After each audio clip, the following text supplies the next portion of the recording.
हर्षद भोगले के हिसाब से ऋतुराज गायकवाड़ आने वाले टाइम के सुपरस्टार हैं, लेकिन अब सवाल ये है कि ईशान किशन, श्रेयस अय्यर और भी ऐसे प्लेयर्स थे, पृथ्वी शॉ की अगर हम बात करें कि ये जो है पहले जब खेलना शुरू इन्होंने किया था तब अच्छी फॉर्म में खेलते थे और इनको भी कहा जाता था कि आने वाले टाइम के सुपरस्टार हैं, लेकिन अब ये सेंट्रल कॉन्ट्रैक्ट का हिस्सा नहीं है। तो सवाल ये है कि क्या ऋतुराज गायकवाड़, जिनके साथ ऋषभ पंत, शुभमन गिल, संजू सैमसन जैसे बड़े प्लेयर जो है साथ में खड़े होके इस रेस में भाग रहे हैं, अपने आप को इसका हिस्सा बनाए रखेंगे या नहीं, आगे डिस्कस करेंगे। उससे पहले अपडेट्स पे नजर डाल लेते हैं। अपडेट 1 की तरफ अगर हम नजर डालें तो सूर्य कुमार यादव को जो है वो अगला T20 का कप्तान माना जा रहा है। अगर हार्दिक पांड्या की बात करी जाए जो वर्ल्ड कप के बाद हीरो बन गए थे, फिलहाल वो इस कैप्टनसी की रेस में पीछे हैं और गौतम गंभीर का हाथ जो है इसके पीछे माना जा रहा था, क्योंकि वर्कलोड मैनेजमेंट की अगर बात करी जाए तो पांड्या बार बार चोटिल हो जाते हैं और इसी सोच के चलते सूर्य को आगे जो है वो बढ़ाया गया है। देखिए, अब बड़ा सवाल ये है कि गौतम गंभीर जो ऐसे ही इकलौते कोच होंगे जिन्होंने ज्वाइनिंग से पहले ही इतना ज़्यादा क्रिटिसिज्म झेल लिया। अब आगे आगे देखिए होता है क्या। बात अगर अगली अपडेट की करें तो कपिल देव के हिसाब से जो है MS धोनी और सचिन तेंदुलकर की तरह जो डुओ है वो है रोहित शर्मा और विराट कोहली का। बिल्कुल, बहुत सालों से जो है वो अच्छा खेल रहे हैं और कपिल देव का यही मानना है कि उनको इस शॉर्टेस्ट फॉर्मेट में रिप्लेस करना बहुत मुश्किल होगा। चलिए देखते हैं कि कौन उनकी जगह ले पाएगा। अगर पारस महावरे की बात करी जाए जो इंडियन टीम के बॉलिंग कोच हैं, और उन्होंने कहा है कि शमी और अश्विन को जो है वो मैनेजमेंट को बताना पड़ेगा कि वो कितने टाइम तक खेलेंगे,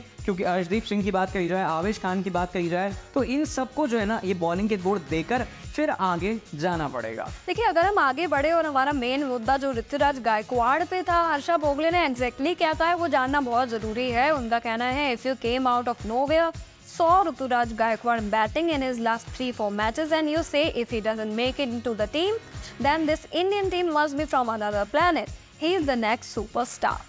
अलग अलग फॉर्मेट में ऋतुराज गायकवाड़ के जो स्टैट्स हैं वो हम आपको दिखाएंगे ताकि आपको पता चल सके क्या वाकई में ऋतुराज गायकवाड़ जो है वो अगले सुपरस्टार बन पाएंगे। उससे पहले विराट कोहली को लेकर जो है उन्होंने एक स्टेटमेंट दिया था और कहा था कि विराट कोहली के जूतों में पैर रखना बहुत मुश्किल काम है। जिस तरीके से IPL में महेंद्र सिंह धोनी ने कप्तानी सौंपी थी तभी उन्होंने ये कहा था कि मैं पूरी कोशिश करूंगा, लेकिन फिलहाल ये सोचना कि मैं विराट कोहली को रिप्लेस कर दूंगा, महेंद्र सिंह धोनी को रिप्लेस कर दूंगा, ये बहुत ज़्यादा जल्दबाजी हो। और साफ बात है, देखिए विराट कोहली का जो ओहदा है वो खाली हो चुका है T20 इंटरनेशनल से, तो यहाँ पे जगह बनाने के लिए बहुत सारे कैंडिडेट खड़े हो जाते हैं। ऋतुराज गायकवाड़, ऋषभ पंत, संजू सैमसन, इतनी डिबेट शुरू हो चुकी है कि अभी हम सब कंफ्यूज है कि कौन सा प्लेयर अगले मैच में जो है अच्छा करके दिखाएगा।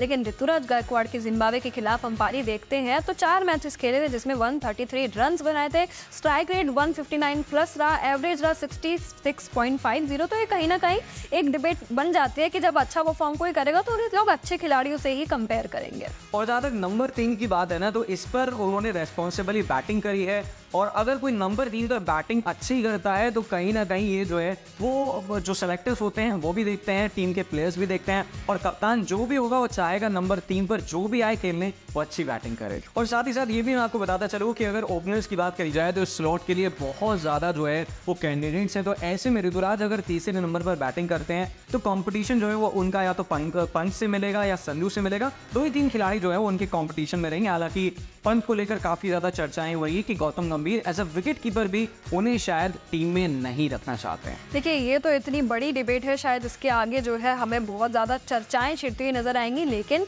एक बार जो है ऋतुराज की जो कैप्टनसी है या मेंटरशिप, लीडरशिप की अगर हम बात करें तो उसके ऊपर भी टीम इंडिया को ध्यान देना चाहिए, क्योंकि जितनी उन्होंने कैप्टनसी CSK में दिखाई है अच्छी खासी दिखाई और अच्छा कमाल उन्होंने किया था। IPL 2024 की अगर हम बात करते हैं तो 14 मैचेस में उन्होंने रन्स मारे थे 583, जिसमें एवरेज रहा 53 का।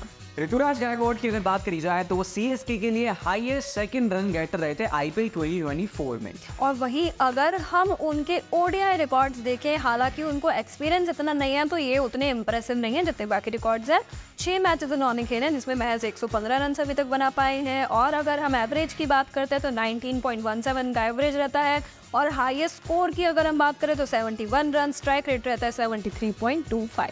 तो मुझे ऐसा लगता है कि इतना एनालिसिस करने के बाद T20 फॉर्मेट में ऋतुराज गायकवाड़ आगे आने वाले वक्त में सुपरस्टार ज़रूर बन सकते हैं, लेकिन ओडीआई में ज़्यादा मौका नहीं मिला है और आगे उन्हें मौका मिल पाएगा ये भी कहना बड़ा मुश्किल है, क्योंकि यशस्वी जायसवाल ने भी अभी अपना डेब्यू नहीं किया है। टेस्ट की बात करी जाए तो वहाँ पर भी दूर दूर तक अभी चांसेस नज़र नहीं आते। कुछ रिकॉर्ड्स बनाए हैं ऋतुराज गायकवाड़ ने, उनकी बात करने। देखिए, रिकॉर्ड्स का सिलसिला यहाँ पे ख़त्म नहीं होता है। अगर हम गोल्ड मेडल की बात करें, एशियन गेम्स में जो है इन्हें गोल्ड मेडल मिला था और टीम इंडिया जीती भी थी और उसके कैप्टन यही थे। अगर हम आगे बढ़ते हैं, सीएसके टीम में भी इन्होंने एक अच्छा खासा रिकॉर्ड बनाया है, जिसमें first captain to score an IPL century इनके नाम में रिकॉर्ड है। और सबसे बड़ी बात यह है कि एमएस धोनी जो है उनके नाम में रिकॉर्ड नहीं बन पाया।